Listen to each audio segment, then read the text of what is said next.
Hello everyone, welcome back to Tony Talks. To all my beautiful subscribers, we say thank you so much for staying with us. And if you're new here, we're so happy you find us. Please don't forget to like, subscribe, and press on that notification bell so you will be notified for more upcoming videos. And if in the comment section, please no derogatory comments. Thanks for watching. Till I'll see you all in my next video.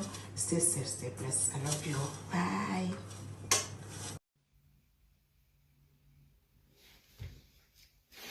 So, Emma, Wally, Emma Ijoko, please, I want every one of us. Mommy Tutola, man, quite a long time. Oh, my, to John Metake. Hey, Muriwere. God bless you, Grandma. I don't check a perfua. Ẹ jẹ́ káwọn èèyàn wá máa wọlé ní ọ̀kọ̀ọ̀kan èjèèjì sí orí ìkànnì tí a wà nínú rẹ̀ yìí ká máa kí àwọn tí ó wà ní orí YouTube channels wa pé wọ́n káàbọ̀ sórí ìkànnì. This is Tii Iyalaje Courtroom show. Ẹ̀yin tí wà lórí TikTok ká máa kí n pé ẹ káàbọ̀. Ẹ̀yin tí ẹ wà ní orí Facebook ká máa kí ẹ̀yin náà pé ẹ káàbọ̀. Ẹ jọ̀ọ́ ṣé ẹ̀yin tí wà lórí TikTok ṣé ẹ ń gbọ́rọ̀ mi dáadáa? Thank you so much. Ẹ ṣé gan ni. God bless you all. Mo fẹ́ kí gbogbo ẹ̀yin èèyàn wa lọ́kọ̀ọ̀kan èjèèjì tí a wà lórí ìkànnì yìí. Mo ní kẹ́ bá mi thank àwọn alága. Gbogbo alága tí ẹ bá ti mọ̀. Alága ọkùnrin ni tàbí alága obìnrin, ìyẹn alága Iduro, Alaga Iduro tí ẹ bá ti mọ̀. Mi Ọládùnní olóyè Olúwa, God bless you. Ẹ máa bá mi thank àwọn alága. Gbogbo àwọn ṣe ti mọ̀. Alaga Iduro, Alaga Ijoko, ẹ bá mi wá máa tag àwọn onílù wọn. Ẹgbẹ́ Abdon, ẹ bá mi tag àwọn náà. Association of Professional Drama of Nigeria. Àwọn tá fẹ́ sọ̀rọ̀ wọn yìí, àwọn oníyàálù, ẹgbẹ́ oníyàálù àti alákùúbà. Àwọn ni a fẹ́ sọ̀rọ̀ wọn nítorí àwọn náà ni àwọn Alaga Iduro, Alaga Ijoko yìí máa ń lò ní ìgbà tí wọ́n bá ṣe kíni tó bá ti ń ṣiṣẹ́. Tí wọ́n bá ti ń ṣe kíni tó bá ti ń ṣiṣẹ́.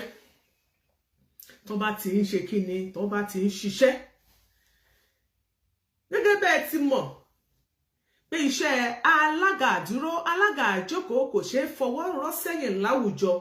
Ìdí nìyí tọ́rọ̀ ó bá kàn wọ́n tó bá kù díẹ̀ bí ẹni wípé ó fẹ́ kù díẹ̀ káàtó, a ó pè wọ́n, a fẹ́ call wọ́n out ni. Ẹ jẹ́ ká pé fún àlàáfíà wọ́n máa ṣe call wọ́n out. Tí wọ́n bá wá gbọ́ ohun tá a bá sọ, bí wọ́n bá wá gbórí dúró, táwọn náà bá gbà wípé tọ̀ ohun tá a fẹ́ dá sí yìí, ohun táwọn náà máa fi ṣàtúnṣe ni, ó kù sọ́wọ́ wọn. Wọ́n bá lè tètè ṣàtúnṣe, inú wa ìbádùn. Ní ìgbà tí mo gbójú ayọ̀ sókè tí mo tún rí àwọn ìyá wa Adétọ́lá Ṣèbànjọ, God bless you ma. Mo rí ọ̀gbẹ́ni Ọ̀dẹ́kúnlé Gbénga Ebenezer, wọ́n ń ṣe dáadáa lórí ìkànnì tá a wà yìí. Ẹ máa bá wa share ètò. Ẹ̀yin tí ẹ bá ti jẹ́ in-house wa, ẹ gbọ́dọ̀ má share ètò tiwa. Dámilọ́lá Ọdún Ayọ̀, God bless you ma. Ọlọ́run á jẹ́ kí gbogbo yín kẹ́ pẹ́ fún wa lórí ìkànnì. Mọ́mí Ọládùnní olóyè Olúwa, mi ò ní wá yín tì, ẹ ò ní sọmọnù. Friendship mi Ọmọ́táyọ̀ Ọlá, God bless you. Àwa nìyẹn o. Ṣé ẹ wà, ṣé àlàáfíà lẹ́wà gẹ́gẹ́ bí èmi náà ti ṣe wà ní àyín. Ọ̀rẹ́ mi tó ṣá prapra èṣò níyàwó aláṣẹ Ọlọ́run Elédùmarè á jọ kó ọmọdé lépè ní lágbára Ọlọ́run. Á dé lépè. Bọ́lájí Abdul, mo rẹ́yìn náà, God bless you. Ẹ káàbọ̀ tí ẹ darapọ̀ mọ́ wa ní orí ìkànnì yìí. Nǹkan kan tí mo fẹ́ kẹ́ ẹ bá mi ṣe tó máa dùn mọ́ mi nínú pé gbogbo alága tẹ́ ẹ bá ti mọ̀, ẹ máa táàgì wọn. Ẹ máa táàgì àwọn alága, táàgì alága kan, kálága kankan lọ pera wọn kí wọ́n máa bọ̀. Ẹgbẹ́ Alaga Iduro, Alaga Ijoko. Ẹ máa bọ̀, ọ̀rọ̀ yìí kàn yín. Ó kàn yín gbọ̀ngbọ̀ngbọ̀n, ó kàn yín. Wọ́n lẹ́mi Iyalaje yín náà rẹ́ mọ̀ nǹkan náà bá bọ̀ ọ̀rọ̀. Wọ́n lẹ́mi àmọ́ pé pẹ̀tẹ̀pẹ̀tẹ̀ lọ́rọ̀ tèmi. Ṣé ní ẹrí ẹni tọ́rọ̀ mi bá tabà lónìí, ẹ bá sọ fáwọn onítàn kó má fi ṣe bínú o, ṣùgbọ́n kọ́ lọ rèé tún bẹ̀ ṣe ni. Lórí ìkànnì tá a wà yìí, ọ̀rọ̀ àwọn Alaga Iduro, Alaga Ijoko la fẹ́ sọ. Ṣùgbọ́n kó tó di pé a wọnú ẹ̀ ní fẹ́rẹ́gẹ́dẹ́ fín. Ẹ má gbàgbé ìpolówó ọjà. Awoshijibola, how are you? Long time. Ẹ má gbàgbé ìpolówó ọjà. Yóò bá bọ̀ wọ́n ní ìpolówó ọjà báyìí náà la gúnmú owó. Ọlọ́run tá ń tà là ń jẹ bíi ti sódà kọ́. Ànílẹ̀ àwa ń talẹ̀ lọ́dọ̀ tiwa, gẹ́ẹ̀tì ẹ̀, à ń ta ilẹ̀ lọ́dọ̀ tiwa. Ilé-iṣẹ́ Landness Homes and Properties àwọn náà ló ní ilẹ̀ tó ṣe kíni tó jẹ́ ojúlówó. Mélòó lèmi Tii Iyalaje mo sọ tí mo parọ́. Èmi ẹ bá wọn hera débi pé wọ́n mọ hera tí ò lọ́mọ nú. Àní ilé-iṣẹ́ tó fini lọ́kàn balẹ̀ ilé-iṣẹ́ Landness Homes and Properties náà là ń sọ̀rọ̀ rẹ̀ yìí bàbá porí akọni àfidàhalẹ̀ gàràgà. Òun náà ní ilé-iṣẹ́ Landness Homes and Properties mo ní ẹ lè lọ sí www.landnesshomesandproperties.com.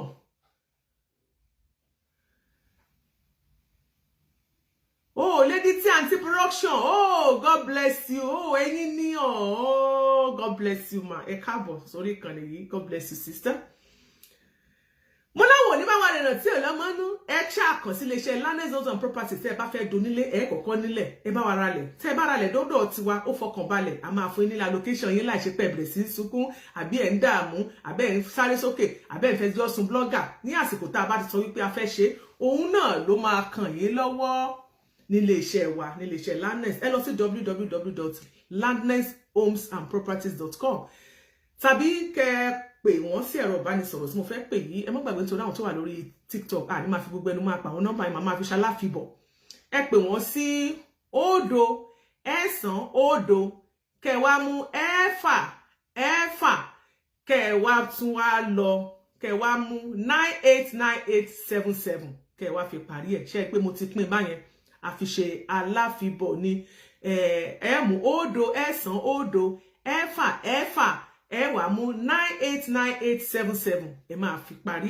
ẹ má gbàgbé o Sisi Alagbo congratulations mo sọ fún yín kò sí déyàn bá wa dòwò pọ̀ onítàwọn yóò rí paṣẹ ọwọ́ Ọlọ́run nínú ayé ẹ congratulations to Sisi Alagbo ṣe pé mo sọ fún pé nìkan sọ fún wa lórí ìkànnì yìí jọ̀wọ́ pé òun ti gba visa Sisi Alagbo ni ó ti wà ní China ó ti lọ ṣe business ní China àwọn tí China gan pariwo pé Sisi Alagbo àní máa bọ̀ wá gborí wọlé sẹ̀ wọ́n á kọ́ wa ní àwọn àgbo tó fi ń ṣe kíni tó fi ń gba ọmọ ráyé là wọ́n á fún wa ní àwọn àgbo tó ń ṣí inú lọ́wọ́lọ́wọ́ tá a wà Sisi Alagbo wà ní China ṣé àmọ́ pé àwọn tó wà ní China wọ́n náà mọ̀ nípa ewé àti egbò wọ́n tún wá rí pé ọ̀gá tún jọ̀gá lọ wọ́n ti ránṣẹ́ pé Sisi Alagbo tá a sọ fún yín nìyẹn mo níwọ̀ tó bá ń wọ ọmọ máa waste time àwọn òyìnbó gan ti ń jàǹfààní wọ́n ní kó máa bọ̀ ó ti wà ní China báyìí abẹ́ẹ̀rí polúwalé fún wa ṣe kì í ṣèyàn lórí ìkànnì sáwà yìí Iyalaje Courtroom show náà ni mélòó wá ni wá Ọlọ́run mọ̀ ní jóun nínú ayé wa yóò sì mọ jóun lọ torí òun ọba lánàá lọba lónìí òun náà tún ni ọba títí ráyé àìnípẹ̀kun fún àǹfààní ẹ̀yin tí ẹ wá ń gbọ́ wa ṣé ẹ̀yin tẹ́ wà lórí TikTok ẹ jọ̀ọ́ tí ẹ bá ń gbọ́ mi dáadáa ẹ bá mi sọ wípé ẹ ń gbọ́ mi ò tí ó rẹ̀ pé mi ò mọ̀ bóyá volume wà ńbẹ̀ dáadáa mọ́ mi Rebecca tẹ́ ṣe ń join ni wa ẹ jọ̀ọ́ ṣé ẹ ń gbọ́ wa dáadáa lórí TikTok ṣé volume wà ńbẹ̀ ẹ̀yin tí ẹ wà ní orí Facebook ṣé ń gbọ́ mi dáadáa nítorí a máa play àwọn voice note kan. Oh, ẹ̀yin oní Bisto okay ọ̀dọ̀ ìyá wa Bisto ẹ bá mi táàgì wọn ẹ táàgì màmá Bisto tó rọrọ tó ń bẹ́lẹ̀ ó kàn wọ́n gbọ̀ngbọ̀ngbọ̀n náà ó kàn wọ́n gbọ̀ngbọ̀ngbọ̀n mọ́ mi ṣe bá ń jọ mo mọ̀ pé bẹ̀lẹ̀ ti kọ́ṣẹ́kẹ́ tó kúrò Nàìjíríà ó kàn wọ́n gbọ̀ngbọ̀ngbọ̀n ẹ táàgì wọn. Sisi Alagbo ń padà bọ̀ láìpẹ́ yìí ẹ jẹ́ kó parí pẹ̀lú àwọn China tó bá ti dé màá tún jẹ́ ó ti ṣe land sí China lónìí ni tó bá ti dé màá jẹ́ kẹ́ ẹ mọ̀. Mọ́mí Adébùkọ́lá Gbádébọ̀ God bless you. Lórí n tá fẹ́ sọ pẹ̀lú àwọn alága àdúró alága àjókòó fún àwọn nǹkan kan tó ń ṣẹlẹ̀ lọ́wọ́lọ́wọ́. Kí ni ohun tó ń ṣẹlẹ̀? Ohun tá a rí gbọ́ ni wípé àwọn alága àwọn onílù oníyàálù àti alákùúbà tó jẹ́ pé téèyàn bá fẹ́ ṣènáwó pé ẹ fẹ́ ṣalága àdúró ẹ fẹ́ ṣalága àjókòó bẹ́ẹ̀ bá tí rí wọn lẹ́ẹ̀bá tí rí wọn ń bẹ̀ kí wọ́n jókòó òde ò lè dùn kí mo sọ pé òde ò lè ṣe òde ò lè dùn tí ẹ bá tí gbúrò wọn ń bẹ̀ òde ò lè dùn ẹ má jẹ́ ká parọ́ fúnra wa nítorí àwọn gangan àwọn náà ni ó gbàálù sí ìbàdí àwọn ènìyàn tó fi jẹ́ pé òde ó dùn dáadáa mo ń bọ̀ ẹ̀yin tẹ́ wà lórí TikTok yẹn mi mọ̀ bóyá ẹ ń gbọ́ mi mo ń bọ̀ ná ṣé mo fi volume sí kinní ó yẹ kẹ́ máa gbọ́ mi kọ́ wo ló ń wọlé ń bí kíkọ́ kankan máa wọlé báyìí. God bless you Mọ́mí Adétọ́lá Ṣébànjọ nítorí tó wà ń bẹ̀ ni pé àwọn onílù wọ́n mọ́rọ̀ yín wá o ó yà mí lẹ́nu wípé gbogbo ìnáwó tá máa ń rí àwọn òde tẹ́ máa ń ṣe tí gbogbo wa máa ń rí wọn ẹ sì wà lórí kẹ́ máa ná kẹ́ máa fún nílù odidi baálé ilé kẹ́ máa fún wọn ní 5,000 naira owó iṣẹ́ ẹ jọ̀ọ́ how many dollar nìyẹn ná 5,000 naira ẹ fún wọn ní $3 ó kù díẹ̀ káàtó kéèyàn mọ́ gba $3 ó kù díẹ̀ káàtó níbi tí lórílẹ̀-èdè Nàìjíríà lajú dé yìí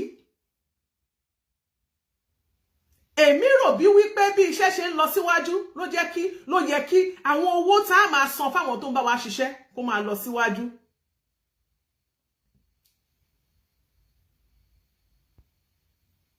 God bless you. $3, 5,000 naira. Láàárín èmi àti yín. Owó ìkéré jù. Èmi tẹ́ rí, èmi náà kọ́ṣẹ́ Iyalaje tí ò tiẹ̀ lọ́gàá. Èmi náà máa ń gba engagement. Kí tó kúrò ní Nàìjíríà, mo ṣe more than 10 years. Lórílẹ̀-èdè Amẹ́ríkà tí mo wà yìí mò ń ṣe ó yẹ kí everybody ó yẹ ká máa civilize sí ni ó yẹ ká máa dàgbà sí ni nígbà tí ẹ̀yin tẹ́ jẹ́ alága tẹ́yin náà tẹ́ bá compete tẹ́ bá lọ sóde tẹ́yin náà tẹ́ máa wà sórí tẹ́ máa wà sọ́rùn tẹ́ máa dùn wò tẹ́ máa dùn rí yóò bá ní ọbẹ̀ tó dùn ṣègbówó ló pa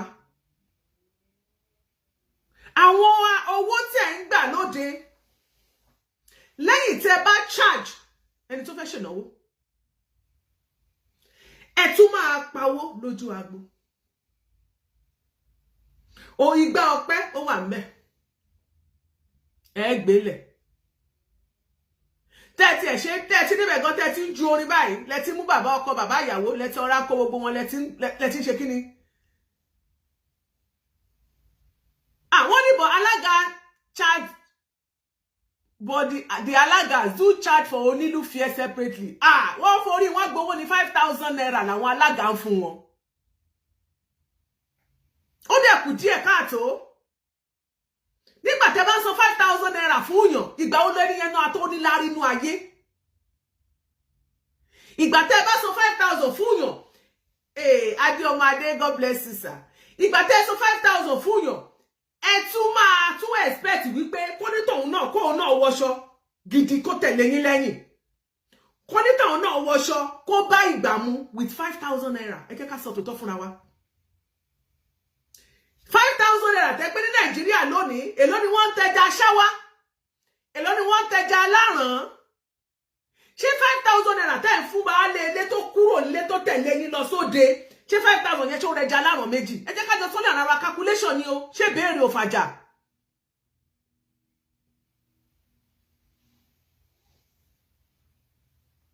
Àwọn onílù là ń sọ kì í ṣe onílù yá wa. Àwọn onílù kó nílù máa gba 5,000 naira ẹ rò bí mò ń parọ́ ni mi ò kúkú parọ́ ẹ jẹ́ ká wò ná.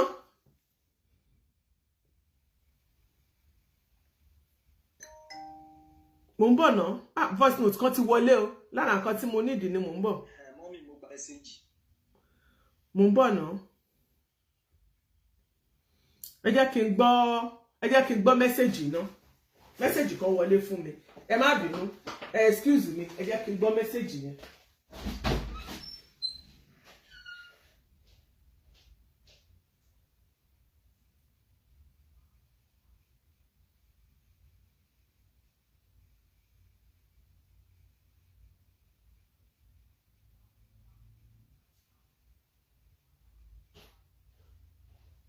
Okay.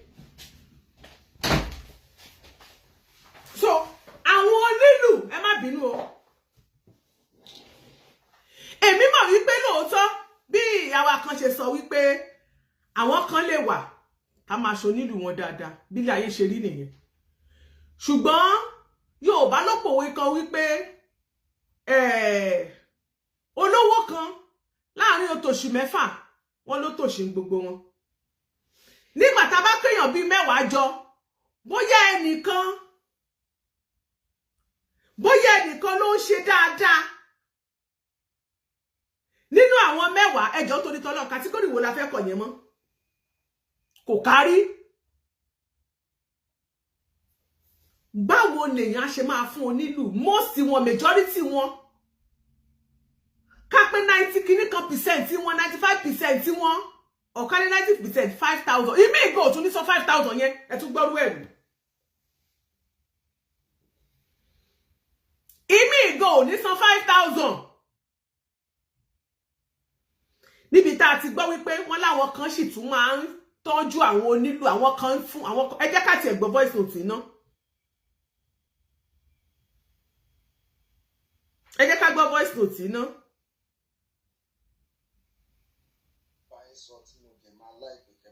Come into it, ma. Lẹ́ẹ̀kan sí orúkọ mi ní Agbájọlúwà tó sì ti gbogbo èèyàn mọ̀ sí Àlùlá tó sì. Táíwò Ṣólóyè jẹ́ PR fún ẹgbẹ́ Iyọ̀lọ́mọ. Wow. Yẹn àwọn onílù tó máa ń lù fáwọn alága ìdúró, alága ìjókòó. Ẹ jọ̀ọ́ mọ́mì, mo fẹ́ kí ẹ bá wa dá sí ọ̀rọ̀ yìí ni mà. Ẹ jọ̀ọ́ nítorí tọ́lọ́ ìyá oníjẹ́ yín kò ní jẹ́ àwọn ọmọ yín. Àwọn alága yẹn ń fìyà jẹ wá gan-an. 5,000 ni wọ́n san 5,000 fún booking. Èèyàn míì inú wọn 5,000 tó san ẹ̀ bí èèyàn náà dé event yẹn a ní event yẹn torí pé àwọn òòtà àwọn ò fi bẹ́ẹ̀ lò ó tún lè di 5,000 naira yẹn kù. látún dínkù. Gbogbo ibi tó yẹ kán ti gbẹ̀tọ́ wa fún wa bóyá ọkọ bóyá wọ́n gbábọ́ sílẹ̀ o owó ọpẹ́ o kìíní kan gbé fún àwa náà káwọn náà gbé tiwọn wọn ò ní gbé fún wa. Àwa ṣèpàdé láàrin ara wa. Àwa sọ̀rọ̀ yìí pé láti on the 1st pé 15,000 ní gbogbo nílùú fẹ́ máa gbà. Ìní wọ́n bẹ̀ sí yẹ̀yẹ́ wa o. Mo lè send voice note alága kan sí yín mà kí ẹ gbọ́. Gbogbo alága kọ́ o ni ò tọ́jú wọn. Àwọn tí ò tọ́jú ẹ jẹ́ ká gbọ́ voice note yìí torí mo máa fẹ́ kéèyàn lọ́rùn mo máa fẹ́ kí ọ̀rọ̀ lọ́rùn. Àwọn kan wà nínú wọn. Ṣé gbọ́? Tó jẹ́ pé wọ́n ń ṣe onílù wọn dáadáa. Ṣé ti gbọ́? Tí wọ́n dẹ̀ ń tọ́jú onílù. Ṣùgbọ́n àwọn kan wà tó jẹ́ pé 5,000 naira yẹn gan wọ́n á tún máa sọ fún yín pé àwọn ò tà. After tó dẹ̀ ti fi wá gbowó. Ẹ jẹ́ ká stop bẹ́ẹ̀. Nígbà tí ẹwà àwọn kan kọ́mẹ̀tì bẹ́ẹ̀ Ọ̀túnba Arówólò wọ́n ní nígbà ìgbéyàwó tàwọn wọ́n ní wọ́n charge owó onílù lọ́tọ̀. Wọ́n láwọn ò wá mọ oye tó wá kó fónílù o. Ó kù díẹ̀ káàtó. For real. This is high time tí gbogbo ẹ̀yin alága àdúró alága àjókòó tẹ́ máa ṣe normal. Àwọn kan lẹ́nu lára àwọn alága àdúró alága àjókòó àwọn kan ò tún wá lọ́rọ̀ rẹ̀ lẹ́nu o. Ọ̀rọ̀ ẹlòmí ò dá ẹyin tí wọ́n bá ti sọ pé bẹ́ẹ̀ fi owó kún ò ní ju 5,000 lọ òun ọ̀dọ̀ máa ká wọn àwọn kwaya wàá lọ kó drama ṣọ́ọ̀ṣì ẹ wàá lọ kó wọn. Drama church ẹ wàá lọ kó wọn. Ẹ ń sọ̀rọ̀ bí ẹni pé oore lẹ̀ ń ṣe wọ́n pẹ̀lú 5,000 èló ní 5,000.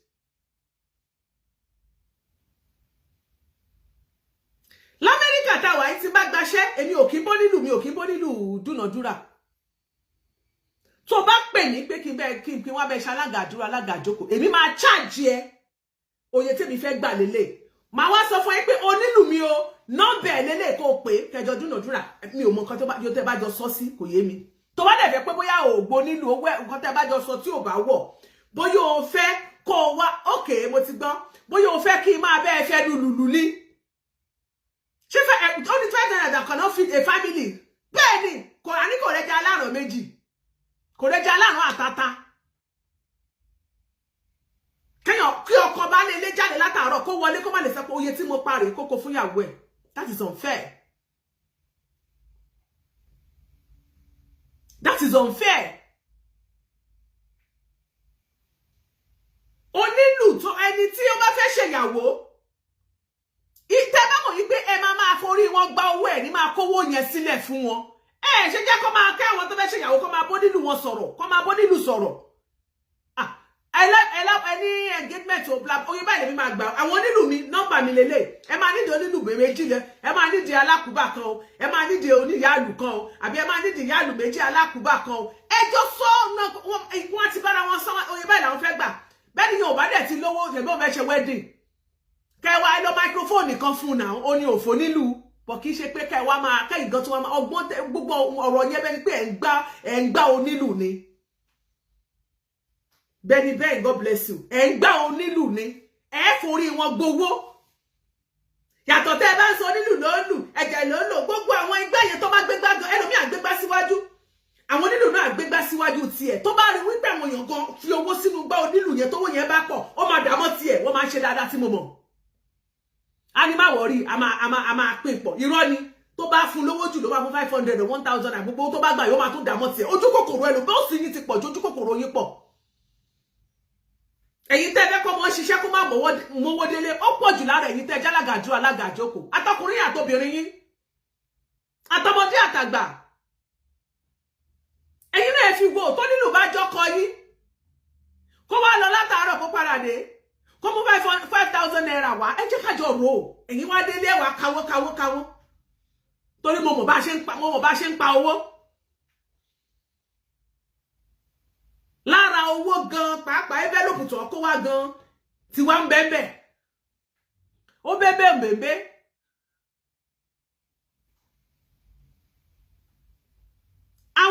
àwọn kàńdá tó ń bẹ nínú afẹ́ fi àsìkò afẹ́ fi bẹ ẹni tó jẹ́ bí alága gbogbo tó jẹ́ chairperson àbí ká sọ pé president gbogbo àwọn Alaga Iduro Alaga Ijoko. This is high time láti ṣe ìpàdé pẹ̀lú àwọn èèyàn yín gbogbo táwọn ọ̀rọ̀ táwọn èèyàn yín sọ lábẹ́nú yẹn ó kù díẹ̀ káàtó ọ̀rọ̀ táwọn èèyàn yín sọ lábẹ́nú yẹn ó kù díẹ̀ káàtó èèyàn máa ń fọ̀rọ̀ ọ̀rọ̀ rẹ̀ wo ni bí ilé bẹ́ẹ̀ ṣe lọ ẹlòmíì máa lo gold lọ sí ibi tó fẹ́ lọ ṣe Alaga Iduro Alaga Ijoko ni lẹ́sì ẹ máa kọ́ pẹ̀lú gèlè ó máa tún fowó ya gèlè tí gbogbo àwọn máa kọ́ tó àwọn onílù tó ń tẹ̀lé yín kọ́ ṣe ìwọ́lé débẹ̀ kó kọrin lásán kó forí máa ṣe gbangba kó máa fẹnu ṣe táǹtò dáradára kó dẹ̀ máa kọrin ṣó máa dùn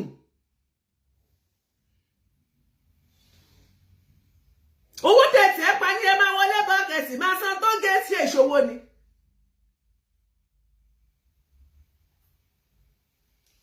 ṣe ìṣòwò ni gbogbo àwọn tó ń pa ní gbójú ẹ sókè kó àwọn pàdé ẹ gbójú ẹ sókè wọn ọ̀rẹ́ rẹ àwọn tó fẹ́ ẹ wọn wá fowó gbé ẹ dìde àwọn tí owó lò wọn ṣàmàwò ẹ níran ni ṣọwọ́ kọ́ ẹni tọwọ́ mi bá kan tó dìde dúró ṣé ẹ pa owó ń bẹ̀ yàtọ̀ síbẹ̀ ẹ mọ àwọn fámìlì mi ẹ wò àwọn tó gbẹ gbígbèsì ẹ̀yìn Priscilla ọmọ Ìyábọ̀ Òjó àwọn yẹn ti kan owó lé ayé wọn irú mo dẹ̀ pé irú àwọn yẹn máa tọ́jú àwọn onílù wọn ẹ jẹ́ kájọ máa rò ó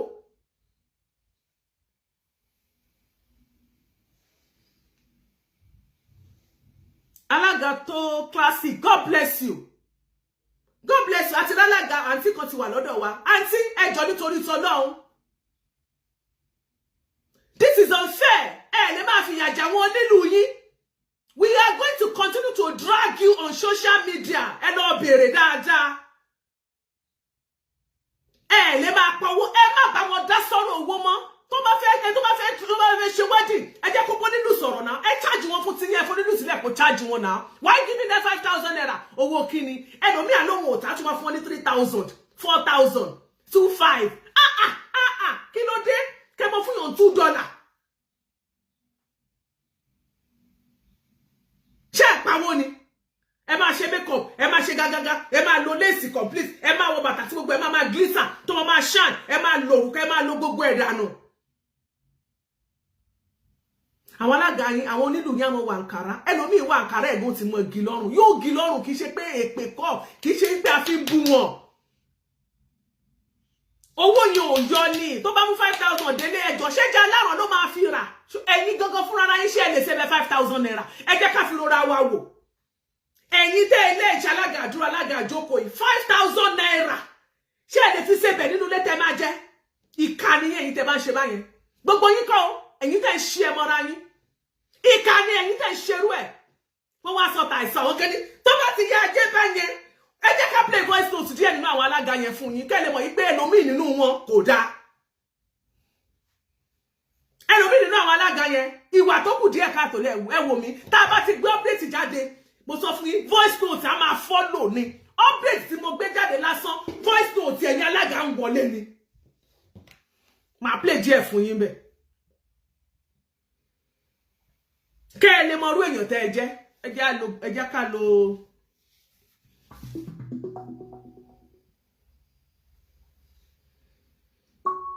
Bluetooth connected. Bluetooth second device connected. Number. Kẹ́ ẹ lè mọ̀ pé èmi ò parọ́ o. Bọ́rọ̀ bá ṣe rí la ṣe máa sọ. Ìtẹ́ ń ṣe yìí kódà.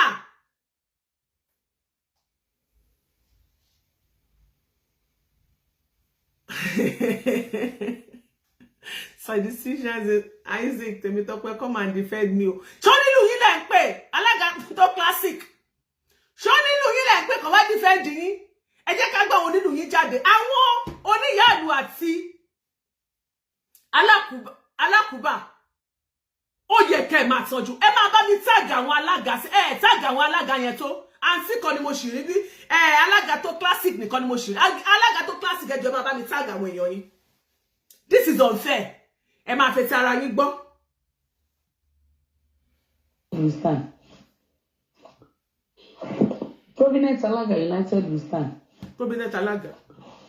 Gbogbo wa láti sọ̀rọ̀ nípa àwọn onílù yẹn which is 100% right.